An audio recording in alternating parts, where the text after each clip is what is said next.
topic we discussed about respiration and mechanism of respiration. Today we are going to discuss about transport.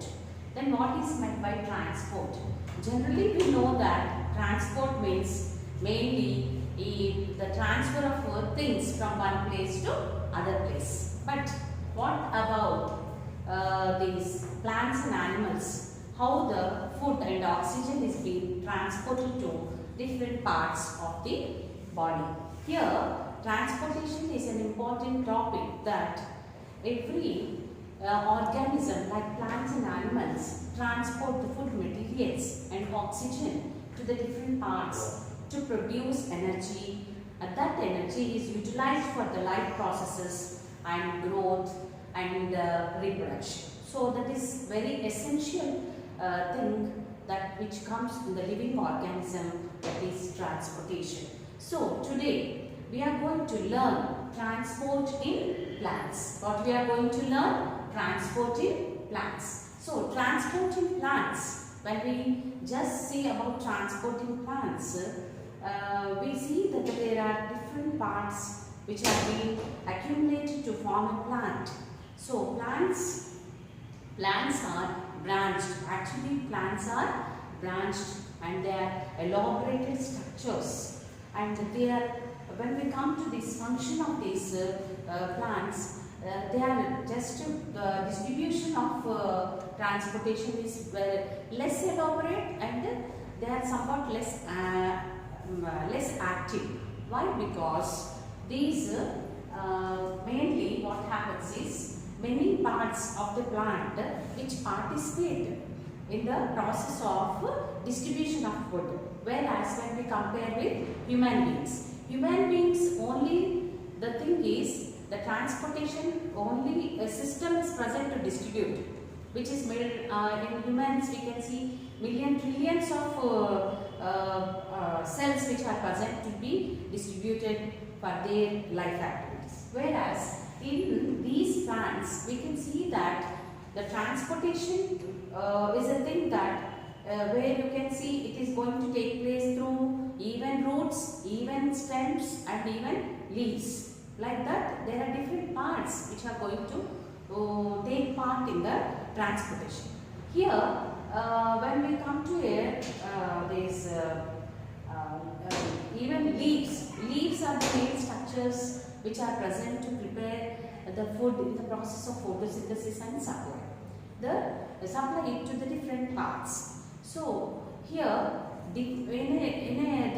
what the exchange of gases will be taking place with the leaves and even in the different parts. Whereas leaves will be preparing their food and distribute to the different parts. So here there are different parts which are present to distribute the gases as well as food. In this way we can see that it is the activeness is less when we compare with human beings. Did you understand that? So first of all we have to know how this transport in plants takes place. In transport in plants takes place with a special kind of tissues are present. Special kind of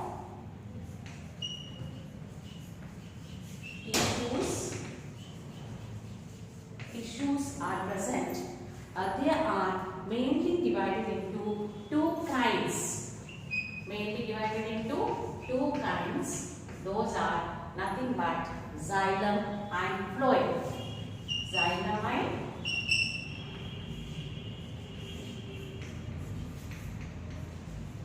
Xylem and phloem. You know that previously you got an idea about xylem and phloem. So xylem is a special kind of tissue which is present in the plants to distribute the water and minerals. What it distributes? Xylem distributes water and minerals from roots to the different parts of the plant body, whereas the phloem is a special kind of tissue which is helpful for transporting food which is prepared in the leaves and as well as hormones. So here water and minerals by xylem, and here food and hormones by phloem. So how many kinds of tissue are there to transport the things means here there are special kind of tissues which are distributed in the plants. They are xylem and phloem. So first of all, we are going to discuss about these xylem vessels. Here actually what happens here is xylem is mainly divided into again two types, that is xylem vessels and tracheids. So here you can see xylem vessels and tracheids. So what are actually, how the structure, shape and how they are distributed over the plants and how they are going to function in the plant, we are going to learn. So here mainly what is happening is, here we can see that xylem vessel. Xylem vessel is a actually long tube which will be compared with our drain pipes, which have been arranged continuously from root to the leaf petiole. They are distributed from root to the leaf petiole, and they are looking like a drain pipe. You know drain pipes? Yes, drain pipes are used for actually sending the wastewater, like that. These are arranged. So how they are arranged, one after the other, and actually they are dead cells. What they are? They are dead cells. Dead cells. Dead cells in the reason is where you cannot see the cytoplasm and the nucleus in that. That is dead cells. So in dead cells, actually you cannot see the cytoplasm and nucleus, and one by other they are arranged, and one side of this cell wall is also being dead and having a gap between one above the other. So here when we come to these dead cells, their walls are very thick, which are made up of cellulose and lignin. They are made up of what? Dead cells are made up of cellulose and lignin. They are made up of, and they are very strong and hard. This cell wall is very strong and hard, where they can maintain the pressure which is coming up and passing through the water and minerals which are passing through these xylem vessels. So here what you can see is, we are seeing the thin areas in some places when the cells are being arranged. So these thin areas are nothing but called as pits. What they are called as pits. Here and there where the lignin is absent in that place, they are not covered with these areas are not covered with lignin. Lignin is a strong one. Actually lignin is a strong and hard surface which is being covering. So here pits are arranged here and there, and here you can see that these thick lignin, and you can see that how the water is going to take place from roots to the and passing through the roots to stem to petiole of the leaf. Like that, these cells are being arranged in a sequence order like a drain pipe. So here we can see that these are long tubes, elongated, looking like drain pipes, and here and there pits are arranged, which are not covered with this lignin, and only the cellulose is present where they are helpful. And in this you can see one function, that these type of cells which supplies the water and minerals. Water which is going to dissolve the minerals, and that is nothing but it is when the water dissolves the minerals, that solution is said to be as aqueous solution. So that is being passed from one cell to the other cell in that way. And now next thing is one function, main function it is going to see. When we see various kinds of plants, there are not only one kind of plants, there are various kinds of plants you can see. In that either xylem vessels will be supplied, or the tracheids will be supplying the both. Either they can supply these xylem vessels can supply the water and minerals, as well as tracheids also can supply the water and minerals. Here there is a variation. Why I am saying this function means some variation is there between these xylem vessels and tracheids. So now this you got it about this, I think, the transport of these plants, which are one type of one kind of tissue that is called as xylem vessel, which supplies the water. Next, when we go to the other type, that is tracheids. When we come to the tracheids, that differs from this, that is, they are elongated, spindle shape, long tube, you can say, long tubes. They are very shorter than these xylem vessels, and here you can see that they are the ends of these. The ends of the tracheids are being closed. They are pointed, and here and there you can see the small pits present, and these pits are not even covered with this lignin, where you can see some gaps between these small gaps, and these tracheids are also useful for supplying the water, and these are arranged even in the steps, the same kind of where you can see the xylem vessels, how they are arranged. They are arranged, and here you can see these tracheids are going to supply the transversely. They are going to supply the where the suppose a stem is there.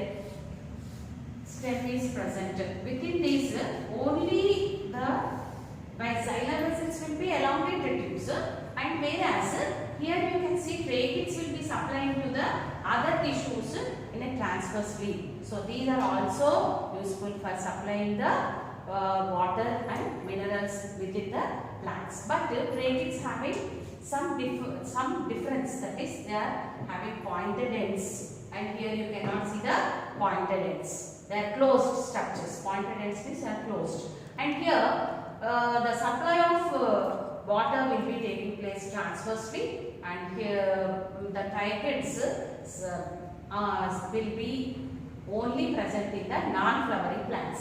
Here either these xylem vessels will be within the flowering plants, and in non-flowering plants also both will be supplying, but only in non-flowering plants these tracheids will be used for supplying the water. This is about the different types of tissues which will be used for supplying the water and minerals. Now when we come to how the mechanism of these how mechanism of transport takes place in the plants, means how it being supplied. Suppose you can see the here I want to show that small stem plants where the roots, how the root hairs, very small roots hairs you can see, which are being near to the soil particles, and they can absorb the water. So root hair, when we want to learn about this mechanism of transport which is going to take place in plants, first of all we have to know the arrangement of the cells. So arrangement of the cells means we have to know the things about the epidermis, endodermis, and cortex. These are the things which are the arrangement of cells, the continuously arrangement of cells, that is epidermis, which is an outer layer which is called as epidermis, which is near to this root hair. The extensions of epidermis is called as root hair, and next to that internally you can see that inside that around the xylem tissue and phloem tissue, that is nothing but vascular tissue. We can say it as vascular tissue, which is called as endodermis. So between epidermis and endodermis, cortex is present. So in this way we can see the supply of water takes place. So here you got a knowledge about these epidermis, endodermis, and internal cortex. So when you have the knowledge, easily you can understand the mechanism of transport in plants. So first of all, you can see the extension of the root hair which is being present between the soil particles. So as it is present between the soil particles, you can see the film of water means just a small quantity of water which is present between the soil particles is being absorbed, and this is being passed to the outer epidermal layer, and then this mechanism takes place in the diffusion mechanism. So when diffusion mechanism is taking place, next the water particles and minerals will be absorbed by the root hair and enters into the first epidermis. Then it enters into the other tissue like epidermal layer to this cortex to endodermis. So when it is passing in this way, you can see when cell to cell, how the mechanism of water is being transferred means in an osmosis process. Here cell to cell osmosis takes place. Osmosis takes place, and then root hair to outside to root hair, diffusion mechanism. Diffusion mechanism. So like this, the water passes to the this is the area which is called as stem. Which is called as stem, and from the stem it passes and it goes to the petiole, petiole to the leaf. So this is called as leaf structure. When it enters into the leaf, why it enters into the leaf? Leaf is a main main house for the preparation of the food. So for preparation of food, water and minerals are needed. So here what happens is when water enters in from the petiole, it enters into the leaf, and through that you can see the excess of water will be going in the form of transpiration. So here what happens, for photosynthesis process, it is going to use 1 to 2% and the remaining will be going in the form of transpiration. You know what is meant by transpiration. Transpiration means, you can see that transpiration is a process where the excess of water which is going to be released, excess of water which is going to release from the leaves. So here you can see that how the transpiration is going to take place. Excess of water which is going to go from the stoma, that is called as transpiration. This is a mechanism of transportation which takes place in xylem and phloem. Okay. Now I will be giving some assignments to you, and these assignments you have to draw the diagrams and same labeling, everything should be like this. Neat diagrams I want, and assignment work you have to do it.